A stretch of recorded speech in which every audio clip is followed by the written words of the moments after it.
And Ashley Jex is one of my heroes too. Hello, Mom. Good to see you. One of the great honors that I've ever had in my whole life is being asked to teach here at Utah Valley University. I taught public speaking and communications. The actual class was 1020 communications, 1020, 2 semesters in a row. And I really wanted to do it this fall. And I only taught on Friday mornings, and by the time the fall rolled around, every single one of my Friday mornings was already booked up, so I had to decline. Maybe I'll be invited to come back here again. I have one of my sons. He's not my real son, not a blood son, but I've coached Josh Woodger in football and hopefully a little bit in life, I think since he was DNA. Will you wave, since you're such a stud, muffin hunk of burning love? And it's good to see you, brother. Good to see you too, man. I recognize a lot of you from my classes. Thanks for coming. I thought for sure you would be in therapy by now. And one of the things that hopefully we enjoyed together in our classroom setting was just an open forum based on one principle, which is the essence of leadership, and that is trust. One of the coolest things that I experienced as a professor, never having taught a class before, was coming up with an idea that we would create our own introduction. As a professional speaker, one of the most important things you can do when you're asked to give a speech is to prepare an introduction. And I didn't bring one. Ashley just read off the back of one of my Chicken Soup for the Soul books. But what you do in that process of writing your own introduction is you are in complete control of what you want people to know about you that builds your credibility. Because at the beginning of every single lecture on campus, at the beginning of every single speech in any organization, in any setting, including religion, you as an audience member want to know one thing. Why should I listen to you? What gives you the right to stand up in front of me? What gives you the right to say you're a leader? And because this is practical application leadership, and I know that you're going to have to write a one-page summary on how you're going to implement what I talk about in your everyday life, I definitely want to read some of those because I'd like to know how to implement what I talk about in my everyday life. But because you're given that assignment, the idea, first and foremost, is to build your own credibility. And the way you build credibility is through trust. And I bring that word up so often these days because of this. Let me ask you some questions just to set the tone. Do you agree and do you believe that you have to like someone else, that you have to like yourself before you can like someone else? Do you agree that you have to love yourself before you can love someone else? Do you agree that you have to trust yourself before you can trust someone else? And what does it mean to trust yourself? That the answers are already inside of you. As I try to share with the world, it doesn't matter where we go or what industry we are in, there's always one speaker on the program who says you got to think outside the lines, you got to think outside the box. Have you heard that lately? What if the answers are still in the box? Most people who come to meetings come in search of the new answers, when in reality, don't you think we ought to come in search of the right answers? And the right answers have always been right, or we can't call them right. Do you agree? Let's get philosophical. Plato taught all knowledge is recollection. So when I stand up and speak to any group, last year 202 times, all 50 states, 21 countries. Whenever I speak and people in the audience nod their head in agreement, I'm not teaching them anything new. You are recalling something that you already learned in a previous experience. The answers are already on the planet.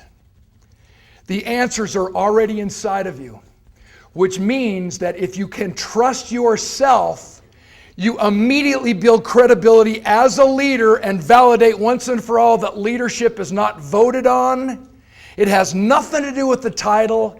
Leadership is earned, which means you can be a leader without a title. So often we hear, my best friend just got arrested for blah, blah, blah. My best friend is doing this. And I'm like, how could she be your best friend? How can he be your best friend? To have a best friend, you got to first be a best friend, and what attracts that kind of a person is the same kind of a person. The law of attraction, have you heard about this lately? Any of you seen The Secret? With all my involvement in the Chicken Soup for the Soul series, everybody wants to know, what's the secret? What's the secret? I'm going to write a new book. There's no secret. The secret is the law of attraction. Likes attract likes. If you trust yourself, you will attract someone who trusts themselves. If you don't trust yourself, you will never attract someone who trusts themselves. You'll only attract people who don't trust themselves. And then that creates a dilemma, a social gap in your ability to make friends and develop sincere relationships. How? If you don't trust yourself and no one else trusts you because you're only hanging around with people who don't trust themselves, what happens when you get in a circle and you start to gossip? Trust goes right down the tube. Why? We must be loyal to those who are not present. And if someone's gossiping about someone in the circle where you're in and they leave, you immediately think, I wonder what she's going to say about me when I'm not around. I wonder what he's going to say about me when I'm not around. What I'm trying to do is just get your juices flowing about principles that we take for granted, one of which is trust. Before you'll ever figure out how to implement anything I might suggest today in your own personal life, you've got to trust that I know what I'm talking about. You've got to believe that the answers to success are already inside of you. May I just kind of go on a little spiritual note just for a second?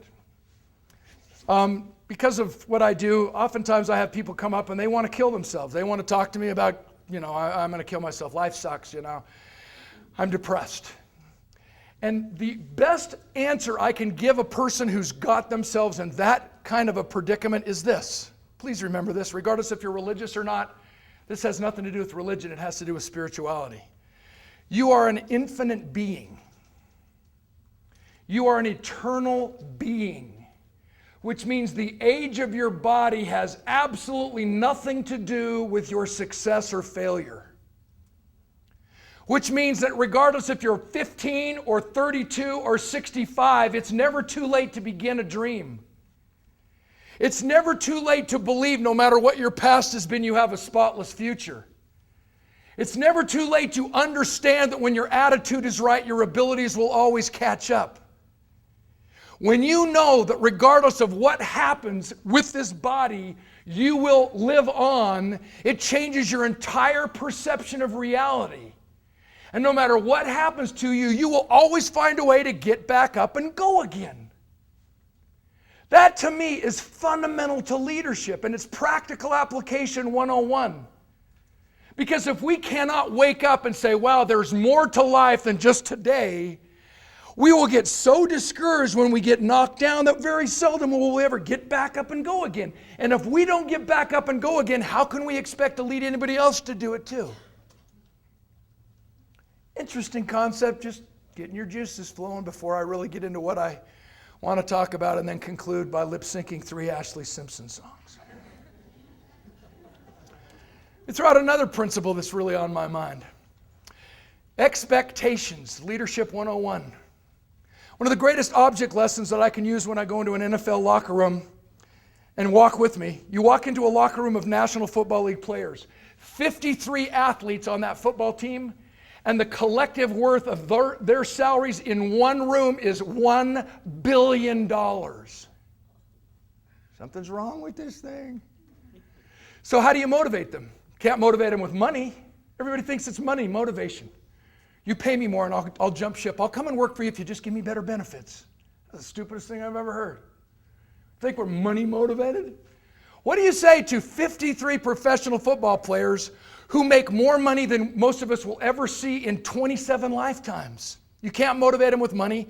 You can't motivate them with fame, with fortune, with glory. You can't, can you? So what motivates them? It's the same thing that motivates us. It's expectation. So the first thing I do when I go into an NFL locker room is I find out what the captain's name is, and I get one of the assistant coaches to help me, and we bring a broomstick into the front of the room. And I have them hold the broomstick about this high off of the floor, only about maybe 18 inches off the floor, maybe 12 inches off the floor. And then ahead of time, I get the name of the stud muffin hunk of burning love on the team. You know, the one guy who walks like he sat on something hot, takes him 13 minutes to come from the back of the room. Huzzah! and I call him by name and I say, hey, come up here. Do you think you can jump over this broomstick? Dead silence. They're all looking at me like, maybe you don't know who I am. Maybe you don't know how much I make. I don't need to listen to you. What are you? I go along with, hey, do you think you can jump over this broomstick? He finally goes, yeah. I said, then do it. So he pulls one of these. And then here comes the leadership lesson 101. Why did you only jump that high? And the classic answer is always the same. Because that's all you asked me to do.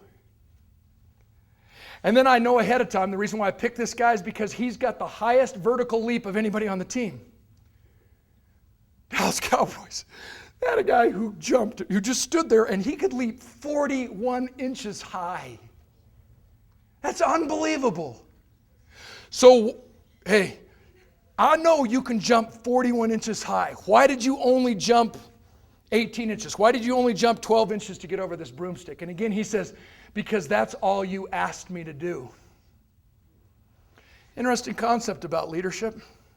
And before we can lead others, we have to lead ourselves. Before we can get others to trust us, we must first trust ourselves. Are you pushing yourself to the highest possible limit, or do you need someone else in your life to help you get there? That's what leadership is. When the water in the lake goes up, all the boats rise together. But what if we're spending our time in a mediocre society based on minimum requirement? Look around. Is that what we've created in America? Minimum requirement. We can't expect someone to come early to work and stay late unless we pay them overtime. Is that the America that was the greatest country on our planet? Our leadership right now is really shaky in all of our states, in every level. And the reason why is because there's no trust. Somehow we've got to have someone step up and re-energize America and say, this is what it's founded on, trust, and now let's just start doing the right thing simply because it's the right thing to do from the inside out. Having said all this boring stuff, let's just kind of talk about practical application leadership, and then we'll open it up to questions at the end and see if you have anything on your mind that I want to talk about. Practical application to me is about taking what we know and applying it to what we want to accomplish. Do you agree? Classic example, I remember when I got my first kiss back in college and trying to figure out the technique to get another one. And at that time in my life, I was an athlete and I couldn't see how going to math class could possibly help me become a better professional football player. I failed to see the practical application. Then one day it dawned on me. Mathematics is important. In fact, the sooner that I learn mathematics, the sooner that I can start applying it to my everyday life to help all of my dreams come true, including getting this next kiss, which was so important to me. This poem describes exactly what happened as I used mathematics to accomplish my goal. I'm sure the guys in here can relate. He's teaching her arithmetic. He said it was his mission. He kissed her once, he kissed her twice, and said, now that's addition. And as he added smack by smack in silent satisfaction, she sweetly gave the kisses back and said, now that's subtraction. Then he kissed her, she kissed him without an explanation, then both together smiled and said, that's multiplication. Then Dad appeared upon the scene and made a quick decision. He kicked that kid 3 blocks away and said, that's long division. Practical application. You're in school. How does this relate to my major? How is this going to help me become a successful whatever? Somehow we've got to understand that practical application, again, is applied knowledge. It doesn't do us any good to know how to read a book unless we're motivated to pick one up and actually do it. All the information in the world is not going to make a person successful. It's like the guy who has 3 PhDs, one in philosophy, one in psychology, one in sociology. He doesn't have a job, but at least he can explain why.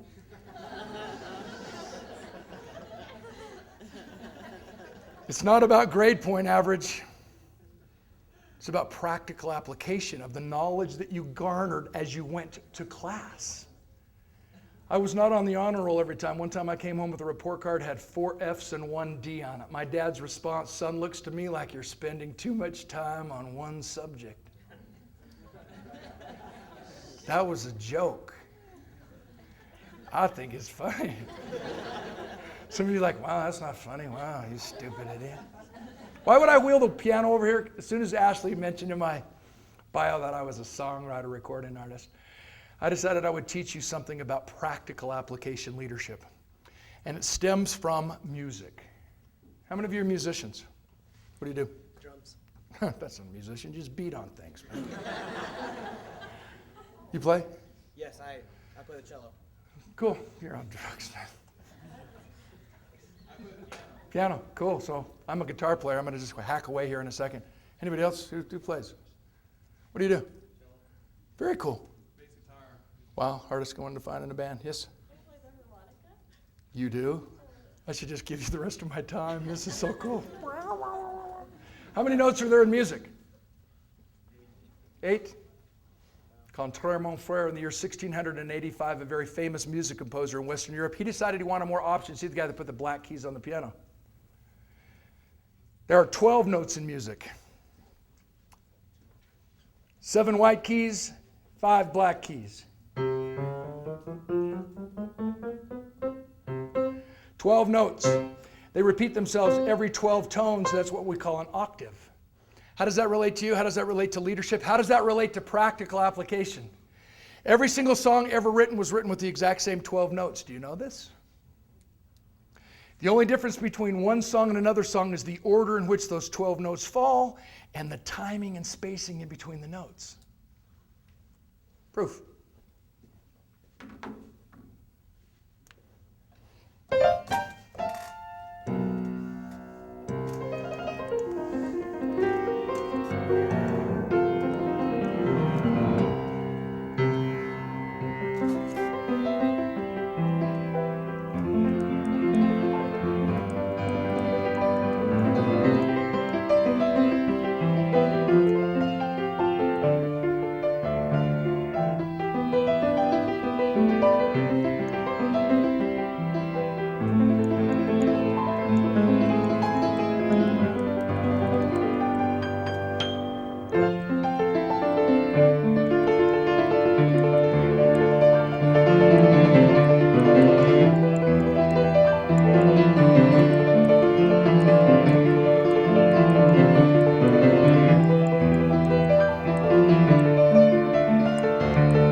Whatever you want to call that. How about a little rock and roll? That sounded like heavy metal. Let me go back to rock and roll. And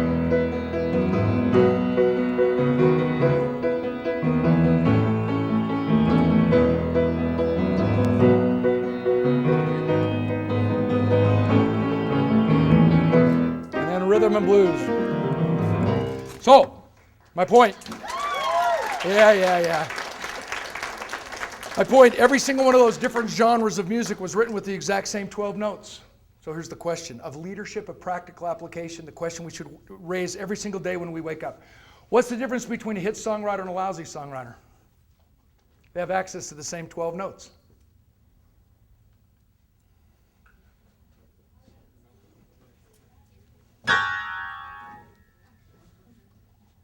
That used all 12 notes. I can extend my hand across 12 notes, a whole octave.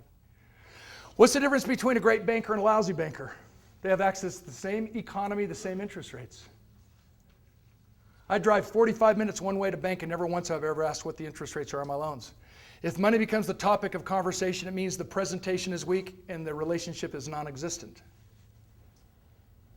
What is the difference between a great parent and a lousy parent? Fortunate to have 4 beautiful kids. Ashley Jackson, I mean, I'm sure in public you take credit for Ashley's success, don't you, Mom? Yeah, mother's side of the family. Yes, she was a beauty queen, looks just like her mom.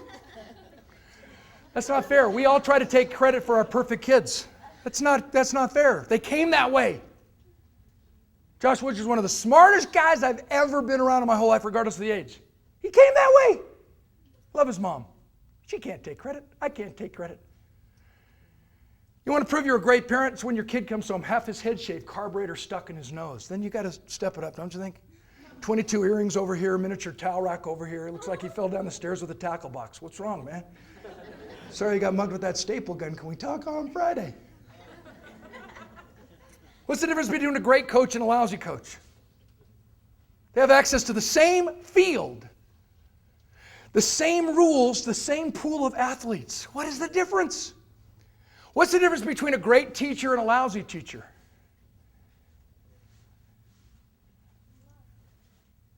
It's the answer to the first question. What's the difference between a hit songwriter and a lousy songwriter? Passion, creativity, and imagination. The answers are inside of you. The answers are in the box.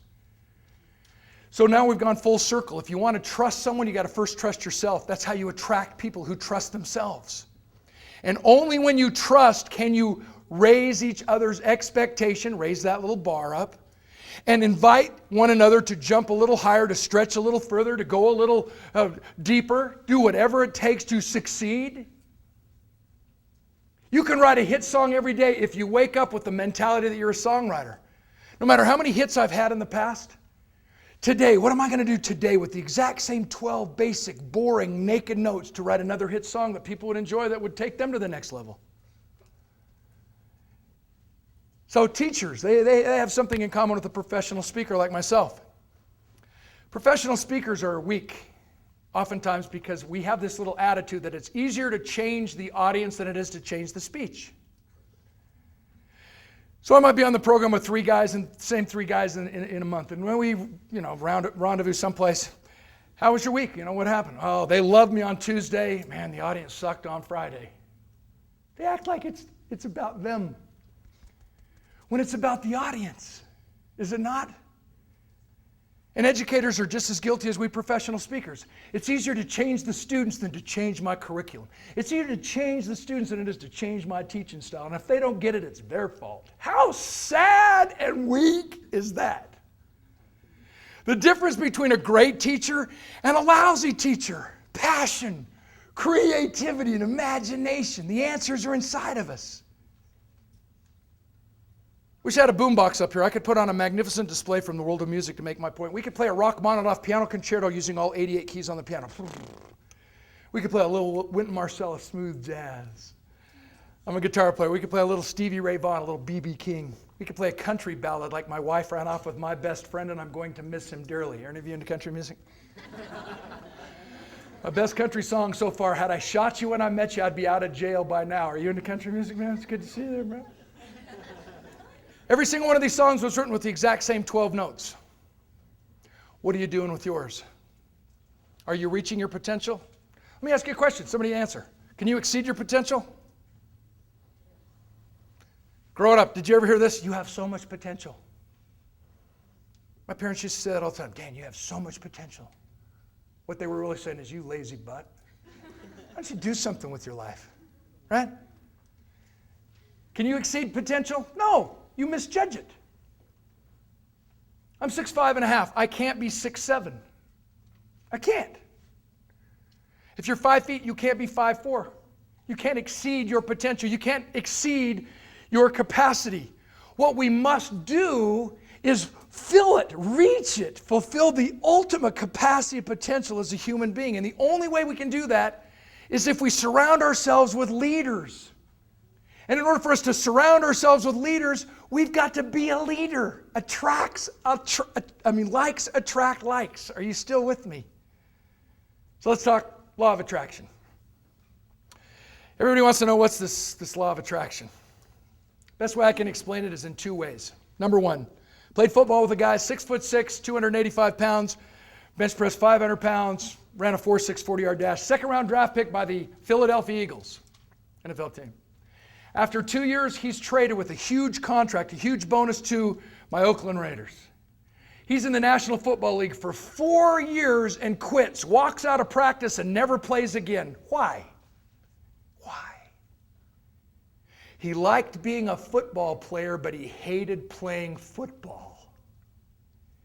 He got what he wanted, but he hated what he got. If you don't like what you're attracting, change what's attracting it. You've got to know who you are. You've got to realize your personal potential. You've got to understand that the answers are inside of you. You've got to understand that you're an infinite being, that the age of your body has no bearing on success or failure. You have got to hang tough and fire up and realize you are born to be here and you're supposed to be on the earth at this time. What are you going to do with it? And if all we do is compete or compare ourselves with others, we will never reach our potential. Oh, she's better looking than me. Oh, he's more talented than I am. Oh, they're better students. Oh, they got a better break. All we're doing is comparing ourselves and competing ourselves against others, which is that's not fair. When it comes to leadership, we must first learn to lead ourselves, which begins with trusting ourselves that we have so much inside of us that we still need to tap into. How are we going to do it? By hanging around with the right people. Attraction, law of attraction. Likes attract likes. Are you with me? Okay, let's talk about the law of attraction. Best example is to talk about the purchase of a car. And the key word in the law of attraction is, what do you deserve? Huh? I see, with all due respect, and this isn't a sexist comment, this is a reality. When I go to California, I see the best looking women with the ugliest guys. Do you ever go to California and notice that? I want to interview them all and go, what's up? What's up with that? I see some of the classiest people hanging around with bums. What's up with that? Wow. You become the average of the 5 people you hang out with the most. If you don't like what you're attracting, change what's attracting it. And if you look at the friends you have and know that you're judged by the company you keep, you better change your friends. And the only way to do that is to begin with this word deserve. What do you deserve in a relationship? What do you deserve? And now let's tie it into purchasing a car. The first question you ask yourself when you go to purchase a car, do I deserve a car? And you sometimes, no, I don't deserve a car yet. I'm just a freshman and I should just take the bus and I should just walk around campus. It's 40 below and I'll just get myself a kite because the wind blows so much down here in Utah Valley. At some point, you got to get to that stage where you say, I deserve to ride a car. I deserve to have a car. And then once you get to that point, it's amazing how you start noticing everybody driving cars. You're like, wow, he has one. Wow, she has one. Up until that point, you notice people riding buses. Before that, you notice people walking. Then you get to the point where you say, I deserve to buy a car. Then you take it to the next level. Clarity. Law of attraction, clarity. I deserve to to drive a new car. Are you there yet? I deserve to drive a used car, and then you'll drive a used car, and you'll notice everybody who's driving used cars, and you'll get ticked off at the people driving new cars. So I finally got to the point where I decided I deserve to drive a brand new car. I'm 6'5", I like to go fast, I like to do things, so I wanted a sports car. I decided I deserved a sports car. Well, when you're 6'5" and still weigh about 240, there's not a whole lot of choices, eh? I'm in Hawaii, I'm on a vacation, I'm like, I'm gonna just go pay my money, I'm gonna rent a red Ferrari for one day. This would be cool. I get in the Ferrari, I pop off the little coupe. The windshield comes to right there. I look like Mr. Potato Head. I'm driving, I can't even get it out of first gear. I finally get going, I look up, boom, get bugged. Stupidest idea I ever had.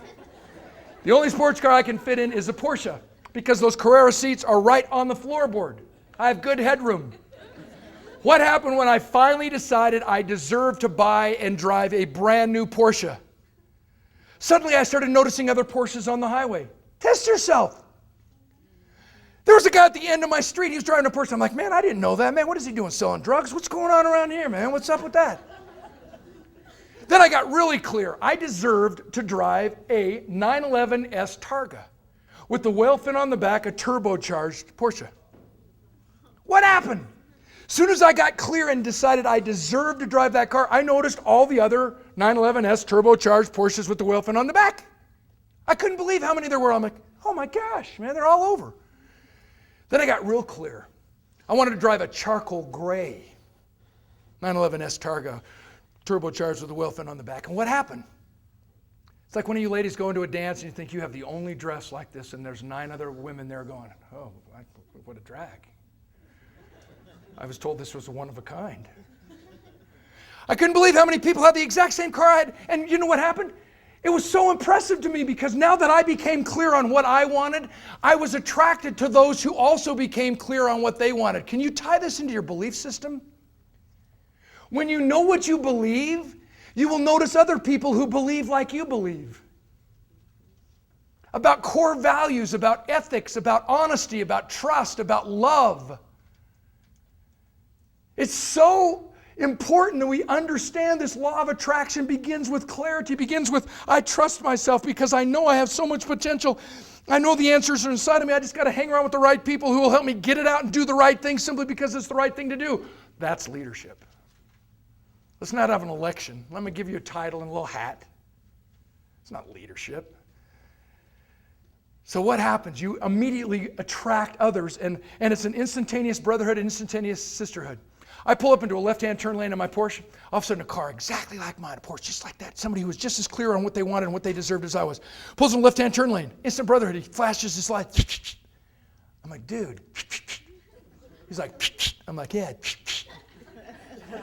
Do you realize the same thing happens if you're driving a 1964 rusted out Ford Falcon with a bad shock and one muffler that smokes when you sit there for longer than 5 seconds? You pull in the left-hand turn lane, you're in your HUD, and another HUD exactly like yours pulls in the left-hand turn lane. Still instantaneous brotherhood, sisterhood. He flashes his one light. You flash back. He's like, hey, what's up, man? Welfare, food stamps. Hey, dude, bro, what's up, baby? Yeah. If you don't like what you're attracting, change what's attracting it. And if you don't have good friendships, to have that kind of a friend, you have to first be that kind of a friend. Personal leadership. It's so vitally important we understand that. What I want to do is I want to take you into the world of education to make my point. Now that we've talked about practical application, we've talked about becoming a songwriter, passion, creativity, and imagination, becoming the best friend, the best child, the best student, the best professor, the best doctor, the best librarian, whatever you are. It's about personal stretch. It's about looking inside of us. Because we've talked about that, let's take it into the world of education. And the reason why I use teachers is this last example taking us into the conclusion of what I wanted to talk about. Is because educators are responsible for every single one of us. Think about how powerful it is to be an educator. When you sign up for a professor's class, do you just kind of automatically trust that he or she is qualified to teach it and knows what they're supposed to know about it? Yeah. What if they're only talking out of a book and it's only theory instead of practical application knowledge? Then we don't learn, do we? They confuse activity with accomplishment. Sometimes we don't have learning disabilities. Sometimes there are teaching disabilities. Do you understand? Because they're not willing to get out from behind the podium and teach. And teaching only takes place when you are learning, not when I am talking. So let me pay tribute to teachers because I believe that they're in charge of the world. If we want to change America, we just need to change it in our classrooms, and that's why it's such an honor for me to be here at Utah Valley University. Teaching is the profession that makes all other professions possible. No one in our world would even have a job if it wasn't for our educators. They're the smartest people in our world. They could work for any company, any major corporation, and yet they decide to teach us what we need to know so we can walk out of our school buildings each day fired up to make our dreams come true. I absolutely love and honor great educators because they teach us the practical application of leadership. Here are 2 suggestions. Number 1, quote, the only place from which a person can grow is where he or she is. That's teaching 101. The only place from which a person can grow is where he or she is. We have to go where they are physically and emotionally. Only there can we gently invite them to learn. Only there can we gently invite them to improve. Great leadership principle that we learn from our educators, from the great teachers in our world at every level. Let me give you an example of how this works. I wanted an illustration about what I just quoted. The only place from which a person can grow is where he or she is. And because I wanted to use educators as the template for success, for teaching leadership, for living leadership, I went to one of my old high school teachers. One of my heroes. His name was Mr. Croft. Mr. Croft was never one of my classroom teachers, but that didn't stop him from touching my life. You see, leadership isn't just about people in front of you. It's about living your life in a way so people want to be around you, the law of attraction. And then when they leave you, they say, I like me best when I'm with you. I want to see you again. Mr. Croft taught anthropology, so I never signed up for his class. The only thing I know about anthropology is that he came from the goo, went through the zoo, and now we're you. Whoop-de-doo. But every single day, Mr. Croft would be outside of his classroom, touching our lives, reaching out, going where we were physically and emotionally so he could gently invite us to grow. Mr. Croft and I, we became great friends, and he would always be at the very beginning of every single football game. And we'd have our little sign. I was one of the captains, and get to doing a little pregame warm-up, and he'd be over in the corner and be like, this little sign, and he'd flash it back that he was there for us, go for it, make us proud, represent the school. Now that we're adults and we're friends on a different level, turns out he never even stayed to the games. He wasn't a football fan. He was a Dan fan, and he influenced my friends that never had him as an in-classroom teacher either. He understood leadership. He understood the principles of leadership, the laws of attraction, and all the things we've discussed. So I phoned him up. I said, Mr. Croft, I'm on this kick. The only place from which a person can grow is where he or she is. Can you give me an example from your world that I can share in the corporate arena to prove that the answers are in the box, that right answers apply to all of us regardless of our industry? He said, yeah, in what context? I said, what's the toughest thing that you face as an educator? He said, classroom management, classroom discipline. I said, discipline, huh? I said, do you use positive discipline? He said, what's that? I said, you cannot increase a person's performance by making him feel worse. Humiliation immobilizes our behavior. And yet coaches are culprits. They're out in the public eye. You stupid idiot. How many times I have to tell you? And the kid's out in the field going, are you kidding me? It's tough enough to get a date as it is. Will you chill out? And then the coach thinks he's all motivational. Get back out there and do the job. And the kid's got his tail between his legs and he's thinking, that coach is such a jerk. Why did I go out for the team? And then he makes another error and the coach pulls him. Unbelievable. Mr. Croft lit up like a Christmas tree. He goes, I got the perfect example. I said, sure. He said he had this kid in his classroom. For 2 weeks, the first 2 weeks of school, this kid was a terrorist.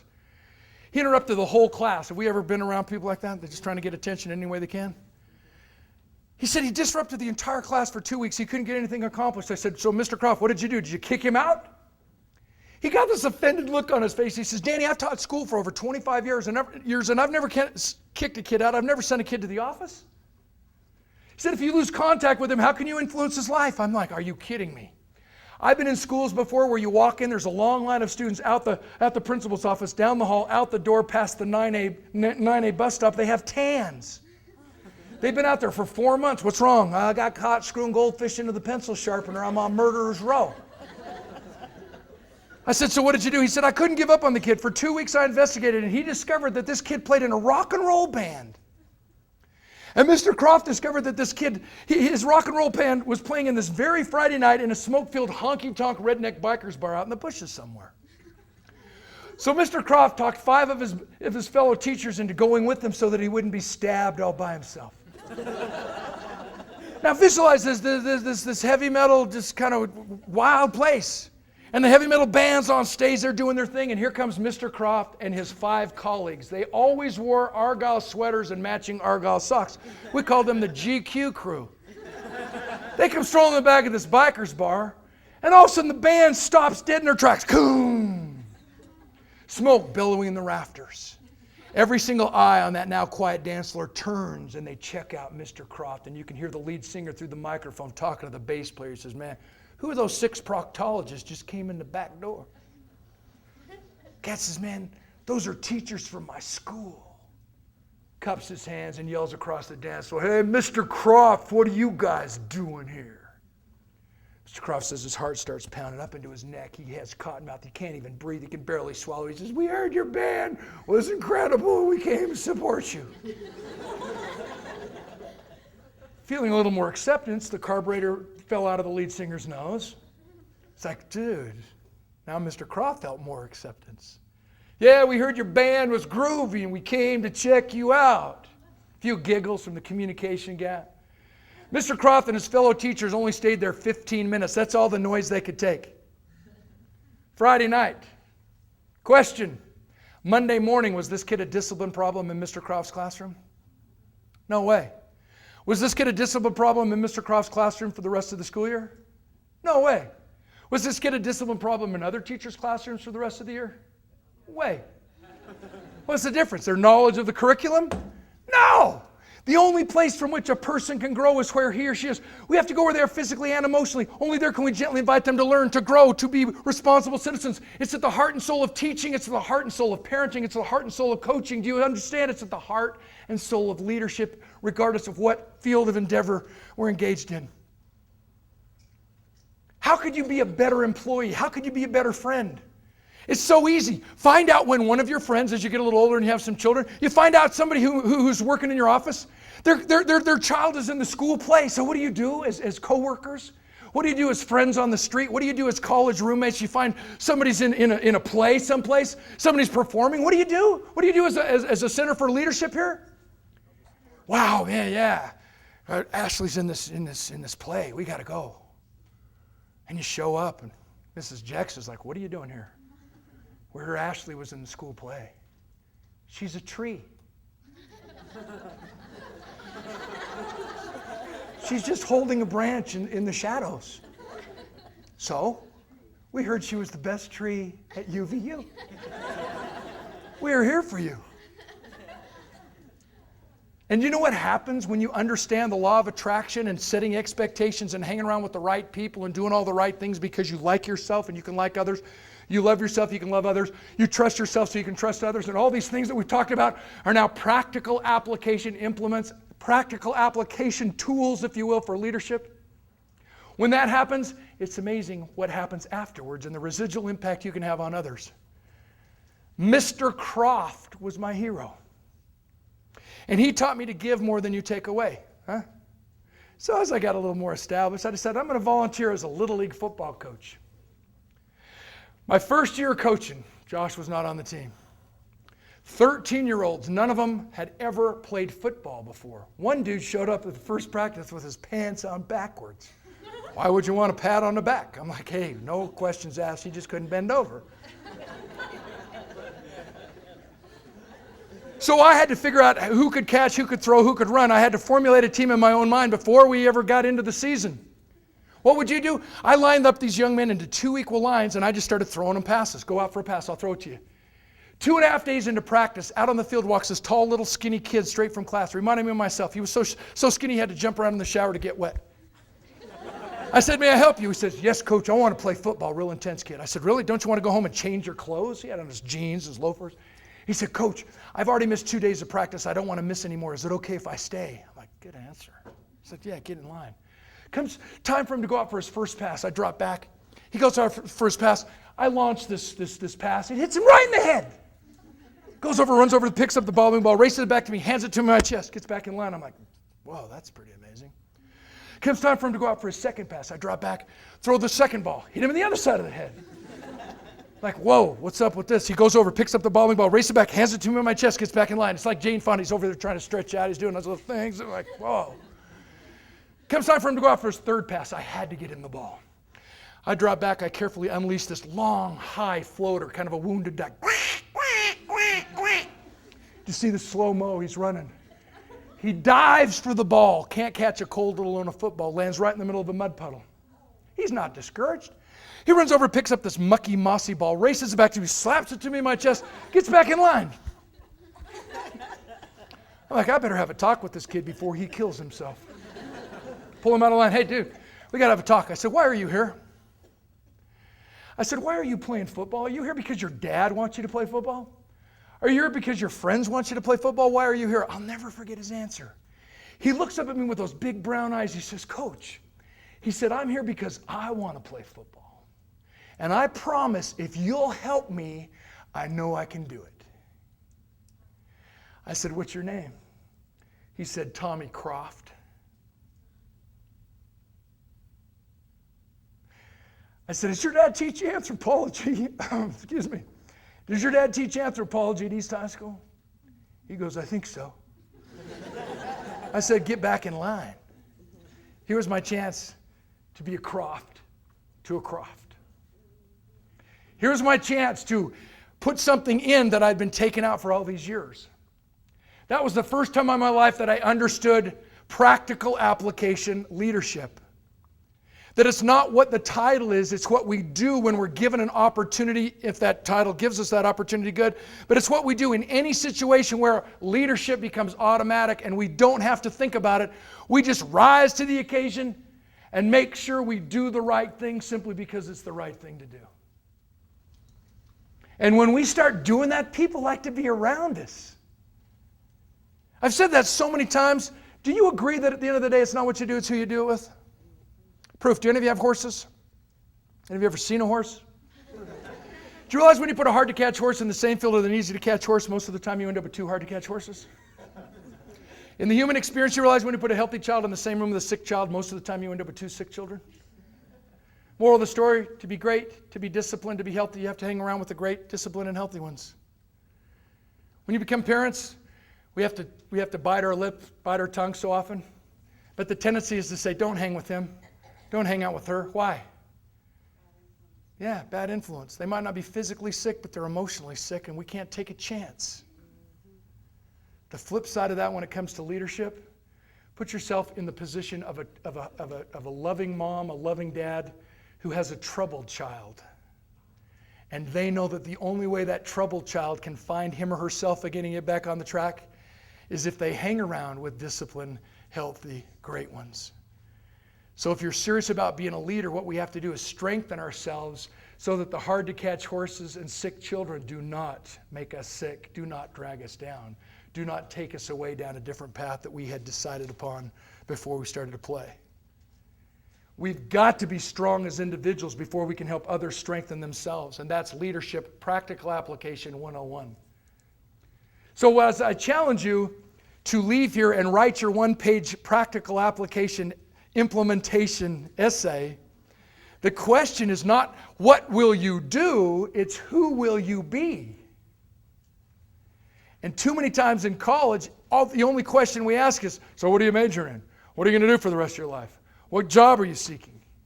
And I'm here to tell you, it doesn't matter what you do, it matters who you are and why you do it. You have any questions? I've got another story I really want to share. If you have any questions, just a man. What's your name? I'm Christine. Christine. How old are you? What year are you? In the program or at school? In the program at school? Whatever. Second year. In the program. Have you created a 12-step deal here, Dr. Jackson, that I don't know about? Yeah. No, I'm a junior. Ah, good. What are you studying? International business. Ah, good. Why would somebody want to do business with you? Well, Because you have straight A's and you have this amazing degree and you have 19 letters behind your name? because I'm excited and I have a lot of vision. But Wait a second, we got to get this on tape. Some of these guys are like, whoa, what's her number? This is going to be good. This could be like eharmony.com right out of the chute. Do you know who you're sitting next to? I'm lucky. You're a dang lucky. Okay, I was just going to ask, you said that most of the questions we ask are what you just basically asked me. So if we want to ask someone about who they want to be and why, you just say, hey, Tyler, who do you want to be and why? Like, Okay. what do you ask them? Okay, that's a good question. But the question isn't who do you want to be, because if you spend all your time, Tyler, are you Tyler? Yeah. If you spend all your time trying to be somebody else, who's going to be you? You're going to make a lousy somebody else. We want qualities like these people. What qualities do you want? What qualities of leadership are you seeking? And you make them a habit. Discipline has nothing to do with success. It's only about habits. And habits come by answering why. Once you answer why, figuring out the how to is pretty simple. Let me just share my own personal story to just kind of help you answer that. I played football for 13 years. One day in practice, the dream ended. We had a tackling drill. Coach blew the whistle. Two of us ran into each other full speed. The only parts of our bodies that made contact, Lyle's helmet hit my neck and my right shoulder. We fell to the ground. When he got off of me, I drooped, had loss of speech, couldn't talk. Right side stayed paralyzed. My arm dangled at my side. Interesting. In 1 second, my life changed. Do you believe one moment in time changes everything? Do you believe that? Do you believe you can leave this room different than you were when you arrived? Do you believe that? I do. One of my favorite all-time experiences. I'm on the program with Henry Winkler, the Fonzie from Happy Days.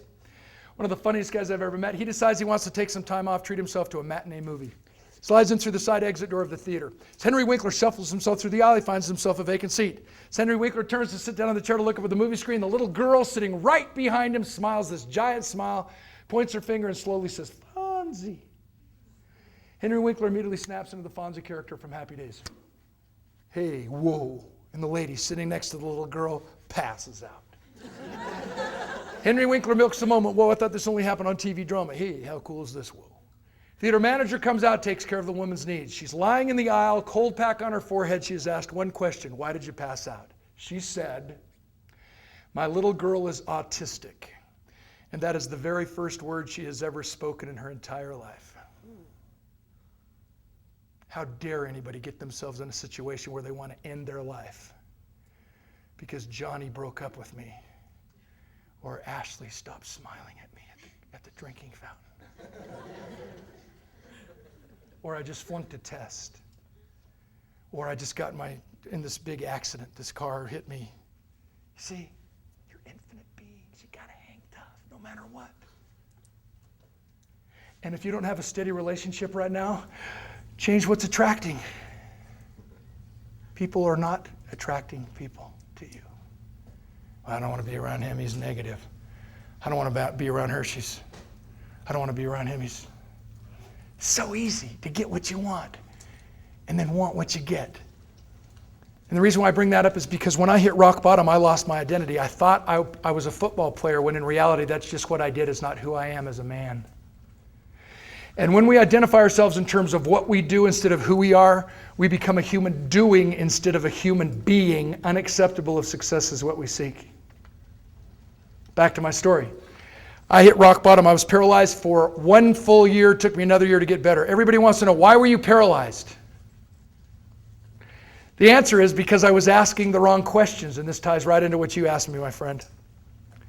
The reason why I stayed paralyzed for a year and didn't get better is because I was asking the doctors how to get better when I should have been asking myself, why should I get better? And once we answer why, figuring out the how-to is pretty simple. Why should you stay married? Why should you be a good friend? Why should you be true to your beliefs? Why should you graduate from UVU? Why? And you realize once I answered why, I was able to get back up and go again. Because until I answered why, I thought I was depressed. What happens when you think you're depressed? You are. If I'm going too fast, raise your hands. Don't raise your hand if you are depressed, if you think you're depressed. Raise your hand if you know somebody who says, I'm depressed. Raise your hand if you think somebody's depressed in your life. Coworker, friend, family member. May I just make a bold statement? Most people who say they're depressed are not depressed. I hit rock bottom, and I thought I was depressed. And when you think you're depressed, you have all kinds of excuses.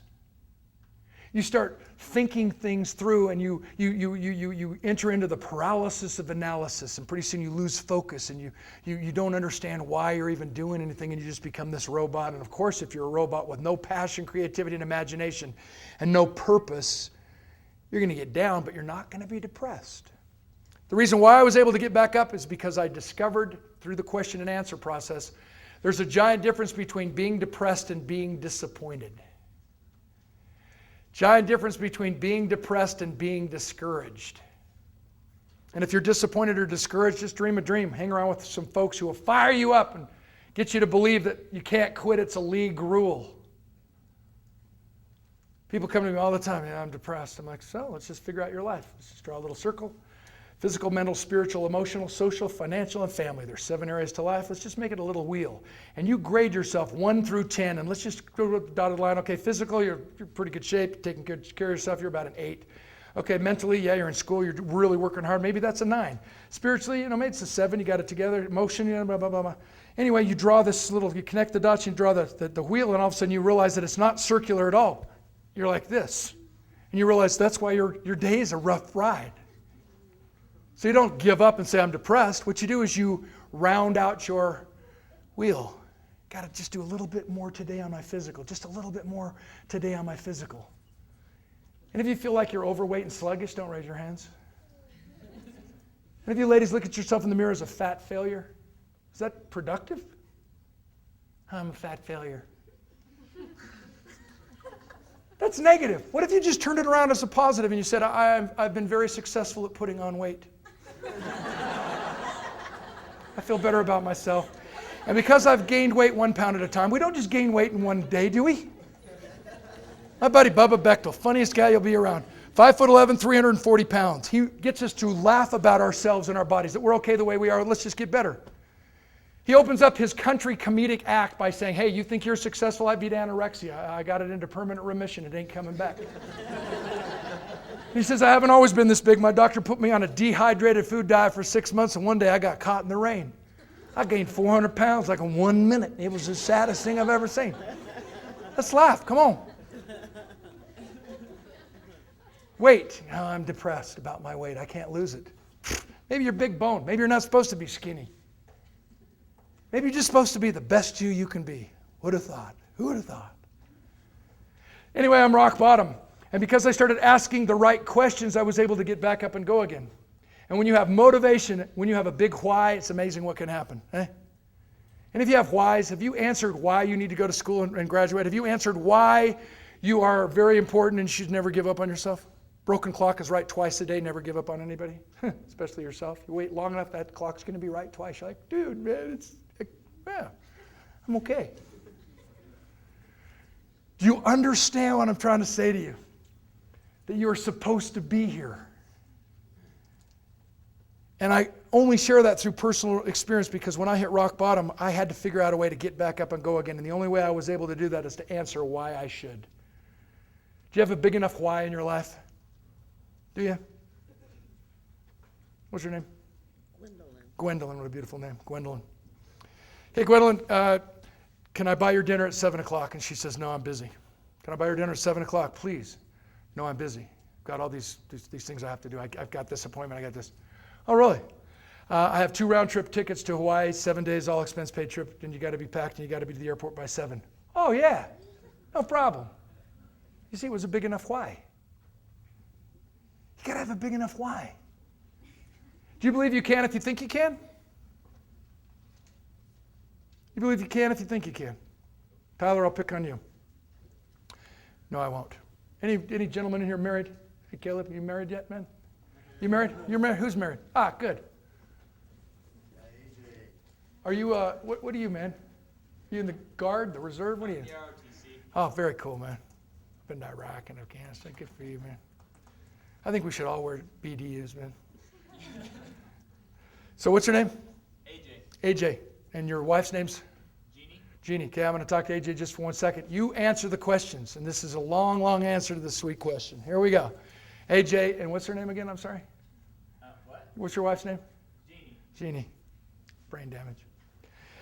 So AJ, you're fit, everything's cool, and after your Center for Leadership Development deal, you have this great little reception, have some food, and all the guys say, hey, let's have a pickup basketball game. And you're like, all right, and you're out there, and you're thinking you're all bad, and you're putting on all the moves, and all of a sudden you spin, and your knee goes, bam! And you hear it, and you feel it, you're like, what a drag. Fall to the floor, your knee swells up, left knee swells up about the size of a basketball. And you're like, oh no, what do I do? Am I going to lose my scholarship through ROTC? What am I going to do with school? I can't work, I can't, oh my gosh. And your friends are so sensitive, they just leave you there while they finish the basketball game. So you're just sitting there going, what a drag. They finally get you back to your apartment. All of a sudden, Dr. Jackson calls that night and he says, hey, AJ, we've got this amazing reception we want you to come to. In fact, we're going to honor the military. You got to come. Sorry, sir. I can't come. My knee's bad. I'm worried about it. It's scary. I'm going to have surgery and I'm really kind of down. Dr. Jackson says, come on. Please come. I mean, it's going to be a great night. And you're convinced that you can't. Have we all been there? I can't. We've all said that. I can't. And you're proud of yourself. Wow, the temptation was there. I can't. Hangs up the phone. 30 minutes later, the police calls. The police department calls. Says, AJ, yeah, your beautiful wife has just been involved in a serious automobile accident. She's 2 hours away. Will you be there? Yes. Yeah, notice how I made it his left knee so he could still drive. Question, what if it was his right leg and he couldn't drive? How many of you in here would volunteer to drive him? So you can if you think you can. I can't stand to be around people who say I can't. I'm depressed. You don't get it. I'm just so, you see what I'm saying? It's okay. You can if you think you can. I learned that because I got back up and went again. Yeah. What do you say to someone who says, well, it's just my chemical imbalance? Chemical imbalance? It's like my buddy Bubba Bechtel again, the comedian. He goes in, he's having chest pains. I take him in, Doc, you got to check out my friend. He checks him out. What does he do? He makes an excuse just like that. Doc, you don't understand. Overweight is a medical problem. And the doctor says, no, the only medical problem you suffer from is that your body retains too much chocolate fudge cake. And then he comes out with another excuse. Yeah, but obesity runs in my family. And the doctor says, no, no one runs in your family.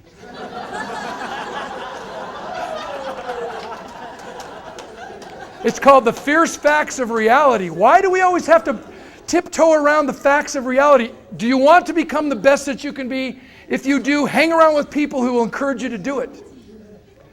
I love the 3 or 4 friends that stayed by my side that allowed me to recover from my paralysis and get back up and go again. And that's what life is about. That's what leadership is about. I'm getting the signal. One last little question, please. Can I take 2 more minutes, Dr. Jackson? Any question from this side of the room? Yes, ma'am. What's your name? What year are you? Jamie, cool. Do you believe that? What grade are you in? What do you do? Ah, cool. Yeah, it's good. I'm laughing because it's like, yeah, I've been a freshman 3 times, man. Back off. Not for you. I'm just, a guy thing. Sorry. Yeah. Yes. Yes, ma'am. Can I give you one of my books? Please forgive me. There you go, Jamie. Yeah. I'm ready. I'm just wondering if you believe that depression can actually be a disease that someone needs. Oh yeah, there's people with chemical imbalance. They need non-judgmental friends, unconditional love, and medical attention. Oh yeah, we know that. My grandfather killed himself from depression. That was I don't think he killed himself from depression. Let's not get into this debate. He thought he was depressed.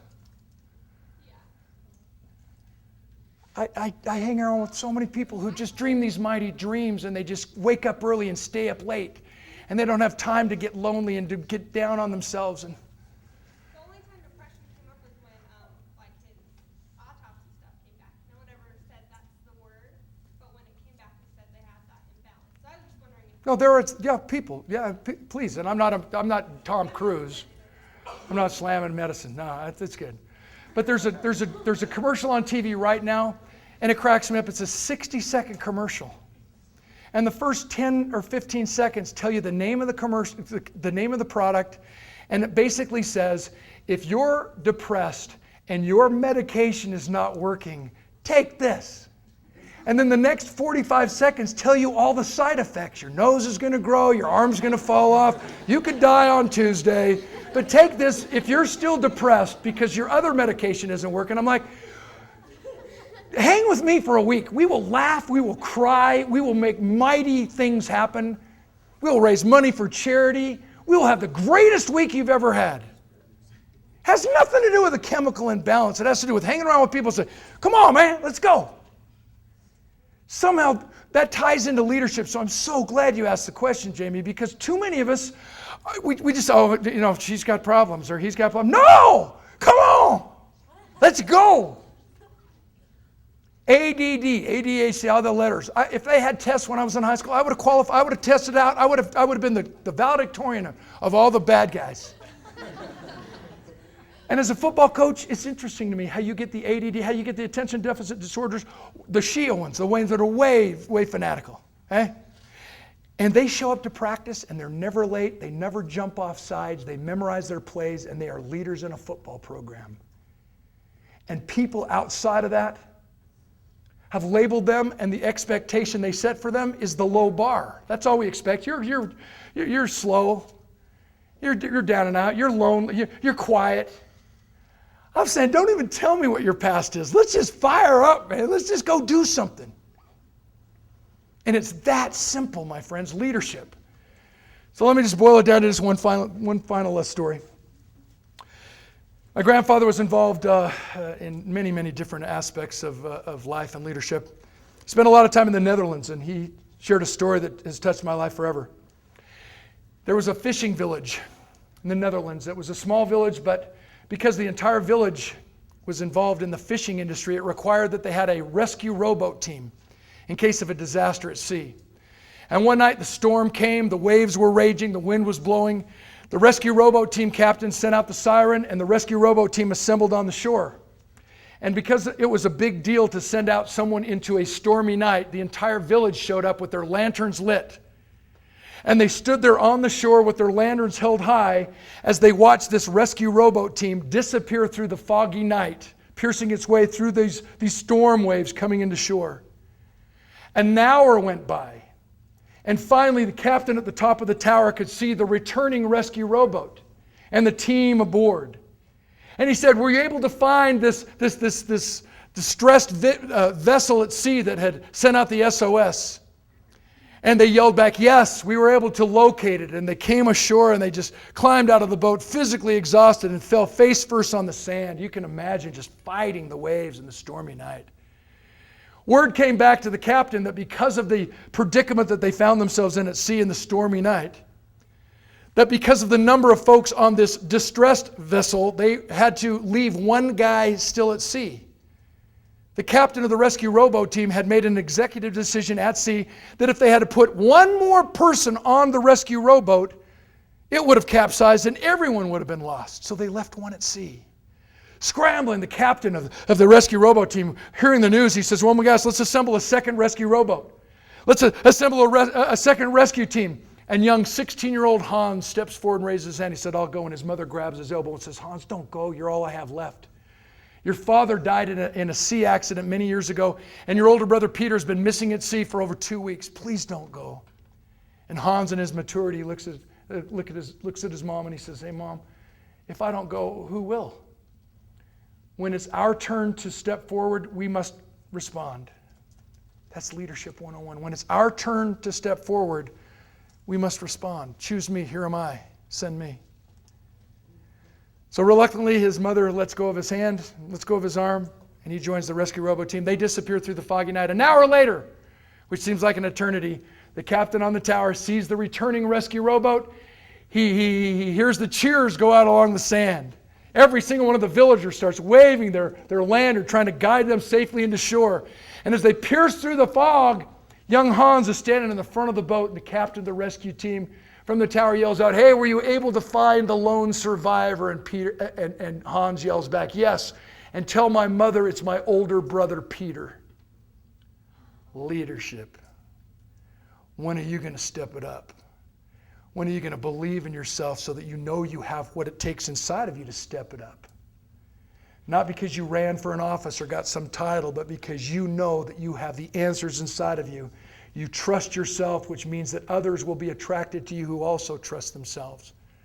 And when the water in the lake goes up, all the boats rise together. It boils down to support. Because this is on tape, and I know that I probably won't get asked to do this again for a long time. You have so many amazing speakers.